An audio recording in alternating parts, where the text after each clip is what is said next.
Welcome to Get Started with Photoshop for Photography. In this series of videos, I'll walk you through the basics of editing a photograph in Photoshop, from your first editing steps to saving a polished version. When you finish watching the series, you'll be able to use the Photoshop fundamentals you learn here to make your own photographs look fantastic. We'll focus on editing in Photoshop in this series, but keep in mind that using Photoshop and Lightroom together are the perfect combination for photography. You can organize, edit, and share your photos in Lightroom and take them even further in Photoshop. In this video, I'll cover opening, cropping, and straightening a photo in Photoshop. Let's begin in the Start screen, which you'll see when you launch this version of Photoshop. Open the sample image we're providing, or your own photo, by clicking the Open button on the Start screen, or by choosing File, Open to locate an image. When the image opens, activate the Crop tool in the Tools panel, and a resizable crop box immediately surrounds your image. You can drag any corner or any edge to adjust the shape of the box, and you can click and drag within the box to reposition the photo underneath it. When you do, Photoshop darkens the soon-to-be cropped away pixels outside the box, giving you a preview of what the crop will look like. To constrain the crop to a certain size, use the menu at the left of the options bar at the top of your screen, which includes some commonly used crop presets. For example, to preserve the photo's original aspect ratio, choose Original Ratio. Now, as you adjust the crop box, the photo's original relationship of width to height is preserved. If you want to crop your photo to particular dimensions rather than ratios, you can choose from this section of the menu, which includes options in inches for print and options in pixels for online use. If the menu doesn't include the values you want, you can enter them in the boxes to the right of the menu. If the image also needs straightening, click the Straighten icon in the options bar, and your cursor turns into a tiny plus sign. Now click and drag to draw a line across an area in the image that really should be straight, such as this boat ramp. When you release your mouse button, Photoshop rotates the image. It's a good idea to have Photoshop hide the cropped pixels instead of delete them, so you can change your mind about this crop in the future. To do that, turn off Delete Crop Pixels in the options bar. When everything looks good, click the check mark in the options bar, or press the Return or Enter key on your keyboard to crop the image. Now choose View, Fit on Screen to enlarge the image so you can continue editing. Let's save the work you've done so far by choosing File, Save As, and in the Save As dialog box, choose Photoshop from the Format or Type menu. Leave the Layers checkbox turned on, and then click Save. Saving in the Photoshop format retains your cropped pixels as well as any layers you add as you continue to work on this photograph. In fact, it's a good idea to save often while you edit, so at the end of each video in this series, remember to choose File, Save to update this saved Photoshop document with your new edits. You'll learn more about options for saving in the last video in this series.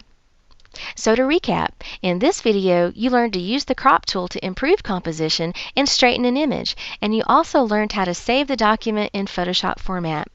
In the next video, we'll use adjustment layers to improve this photo's lighting and color. In this video, you'll learn to improve the lighting and color in your photographs using adjustment layers. These special layers instruct Photoshop to make the change on a completely separate layer. This not only protects your original photograph, it gives you maximum editing flexibility too, as you'll see in this video. Let's add an adjustment layer to make this image brighter and to add some punch. Click the half black, half white circle at the bottom of your Layers panel and choose Brightness Contrast. Notice the new adjustment layer in your Layers panel and how it's highlighted, which indicates it's active. The Properties panel that opens offers controls for the active adjustment layer.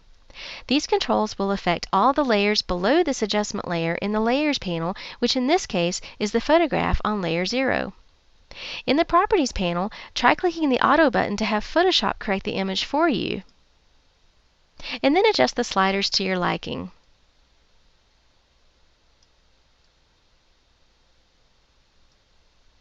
To see a before and after version, click the visibility icon to the left of this adjustment layer in the Layers panel. So here's our before, and here's our after version. If the adjustment looks too strong, you can use the opacity setting near the top of the layers panel to reduce its strength. While the image looks a lot better, the colors could stand some boosting. So let's add a hue saturation adjustment layer. And in the Properties panel, drag the saturation slider to the right until the image looks good to you. Go ahead and close the Properties panel by clicking the icon at upper right. The image looks even better, though the grassy area and some of the more colorful houses now look a little too vibrant. To fix that, we'll hide the adjustment from those areas using a layer mask, which is the white thumbnail that comes with every adjustment layer. Since this mask is filled with white, the adjustment we made is visible across the entire photo. However, by adding black to the mask, the adjustment can be hidden in those areas. To hide the adjustment, make sure the mask is active, which is indicated by the white brackets on the Layer Mask thumbnail in the Layers panel. Now grab the Brush tool from the Tools panel, and in the Options bar, click the Brush Preset Picker and choose a soft edge brush. Use the size slider to set the brush tip pixel size to approximately 150 pixels for this image. Press Return or Enter on your keyboard to close the Brush Preset Picker. Now take a peek at the color swatches at the bottom of your Tools panel. The foreground color swatch determines what color the brush tool uses. When you have a layer mask active, your only choices are white, black, or gray. So if the foreground color swatch isn't black, go ahead and reset them to their default values by clicking the tiny icon at upper left of the color chips, and then click the curved arrow to its right to switch them so black is on top. Now mouse over to your image and brush across the areas in which you want to hide the adjustment. You can change brush size as you go using the left and right bracket keys to the right of the P key on your keyboard. For example, you can tap the right bracket key to increase brush size or the left bracket key to decrease brush size.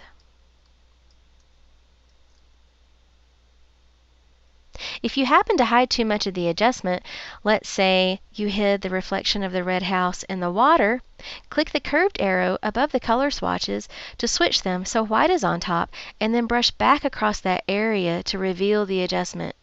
Remember, when you're working inside a layer mask, black conceals the adjustment and white reveals it.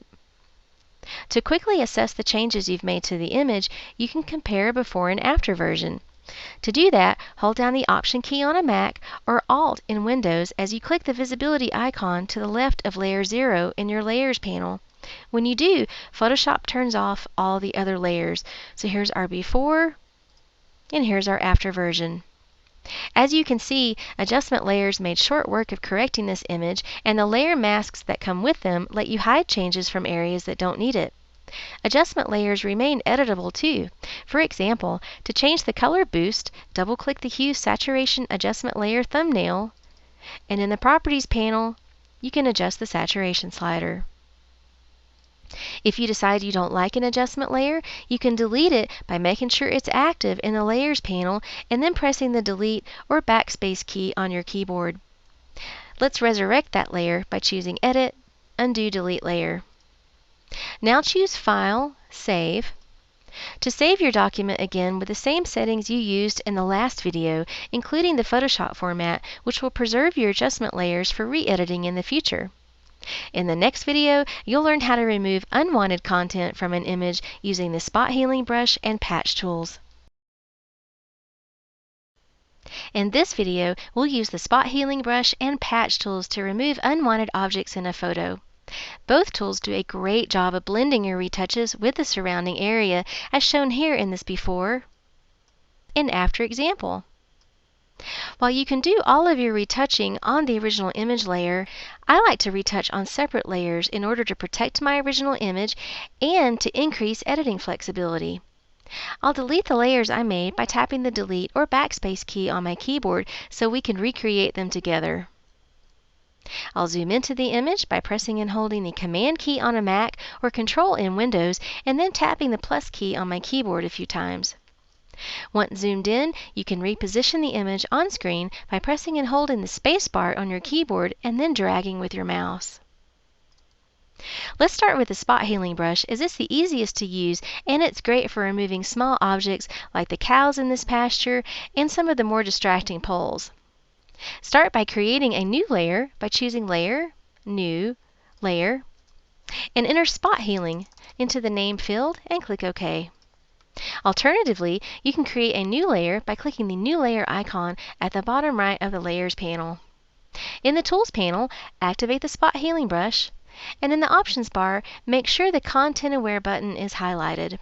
Now turn on Sample All Layers to have Photoshop look through the currently active yet empty layer to layers underneath where the pixels actually live. Mouse over to your image and make the brush size slightly larger than the item you want to remove. You can tap the right bracket key on your keyboard to increase brush size or the left bracket key to decrease it. Now point your cursor at the item you want to remove and click. When you do, Photoshop uses pixels immediately outside the brush cursor to remove the item. You can also click and drag with this tool. For example, we can decrease brush size even further and then click and drag to remove some of these more distracting poles. As you can see, Photoshop is doing an incredible job removing these items from the photograph. Reposition the image again by pressing and holding the space bar and then dragging with your mouse so you can see all the distracting items that you need to remove.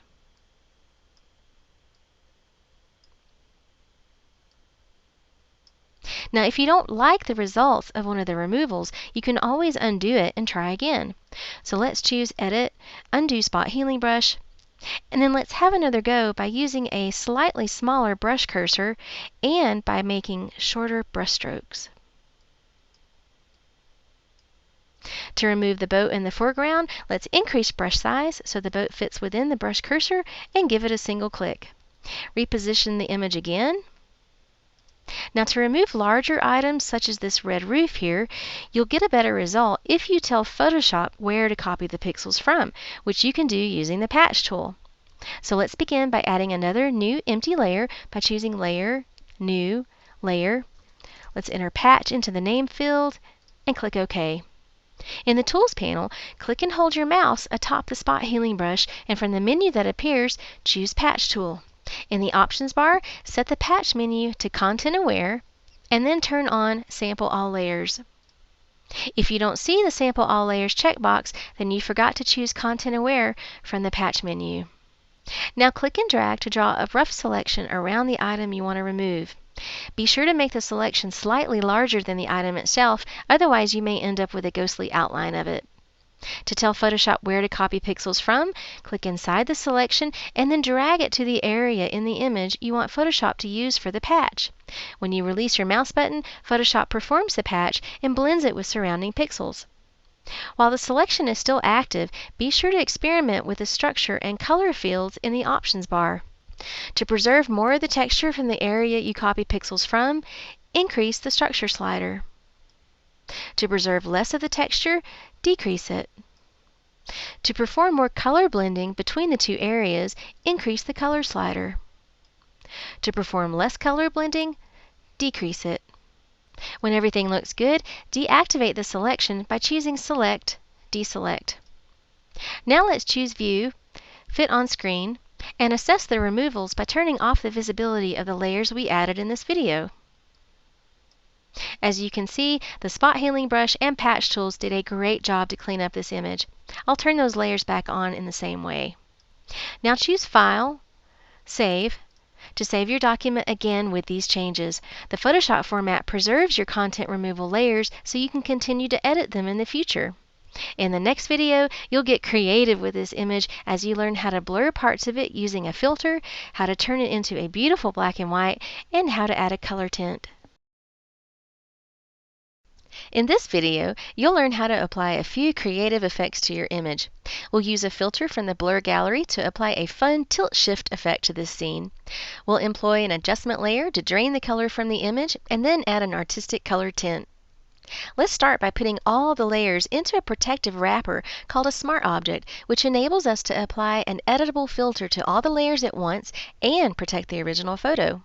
To do that, activate the topmost layer by clicking it, and then shift-click the bottommost layer, and Photoshop activates all the layers in between. Now choose Filter, Convert for Smart Filters, and click OK if you see a message. Photoshop tucks the layer content into the protective wrapper of a smart object, so the filter you're about to run happens to the wrapper instead of what's inside. By the way, you can always access your original layers by double-clicking the Smart Object Layers thumbnail in the Layers panel. Now choose Filter, Blur Gallery, Tilt Shift. This filter lets you simulate the look of a miniature village in this image. Here's how it works. To reposition the filter, drag the black and white pen. To control blur strength, use the blur slider in the Tilt Shift panel on the right side of your screen. Drag right to increase the amount of blur, or drag left to decrease it. To control the size of the in-focus area, drag one of the solid lines up or down. To control the size of the blurry areas, drag one of the dashed lines up or down. To rotate the focus area, drag one of the white circles atop the solid line in a circular motion. When you're finished, click OK in the options bar at the top of your screen and Photoshop applies the filter. To experiment with different filter settings, double-click the filter's name in the Layers panel to reopen it. If you want to hide the filter effect from part of the image, activate the Smart Filter mask, which is the white thumbnail shown here, and then paint with black or gray. In fact, we did this on an adjustment layer mask in the second video in this series in order to hide part of the adjustment. To delete a filter, drag the filter's name to the trash icon at the bottom right of the Layers panel. I'll choose Edit, Undo Delete Smart Filter to bring that filter back. Another common creative effect is to turn a color photo into a black and white, which you can do using an adjustment layer.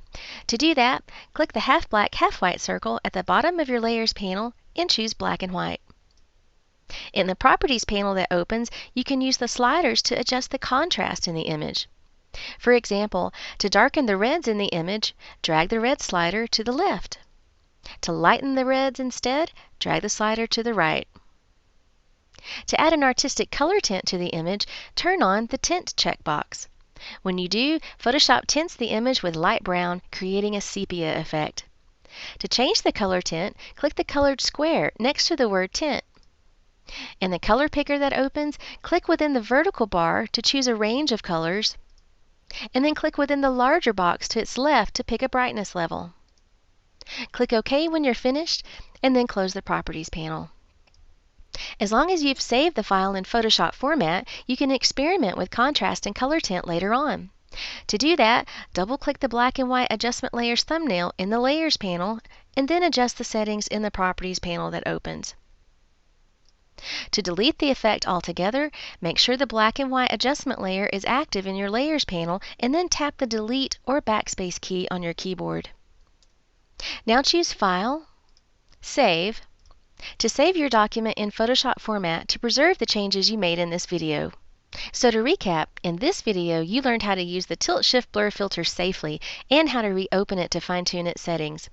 You also learned how to create a black and white image and how to add a custom color tint. In the next video, you'll learn how to sharpen your masterpiece, save it with all of your layers intact, and how to save it as a JPEG in order to share it with others.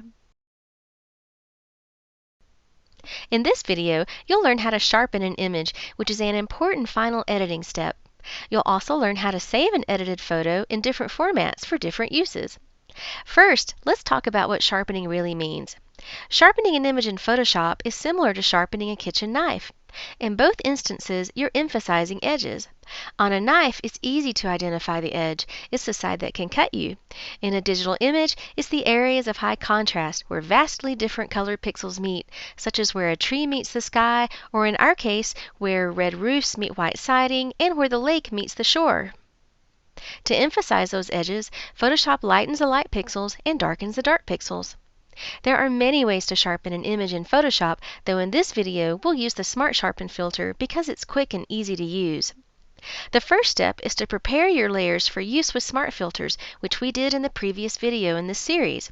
Since you can run multiple filters on a single smart object, we're all set.